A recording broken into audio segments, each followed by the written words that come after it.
Assalamualaikum warahmatullahi wabarakatuh. So naanapod ta karon sa atong self defense. So ang atong main karon, ang atong gamiton is elbow o vertical punch. Vertical punch and elbow then combination na dayon. So ngani pag naay mo sumbag sa imo, straight punch ngani ang buhat. Slow mo lang. Straight punch. Ha? Agad. Yung sa wiran ana lang. Vertical punch, sunod elbow.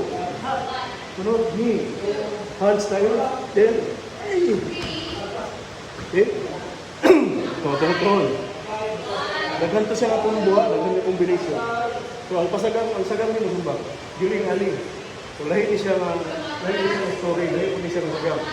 Right, black mo siya. Diri is pagawas mo siya. So sumbag. Close na. Tapos sa gamay. Then ha, hang, ha, ha. Hi. Okay? So atong kaskaso na. Naglalakad.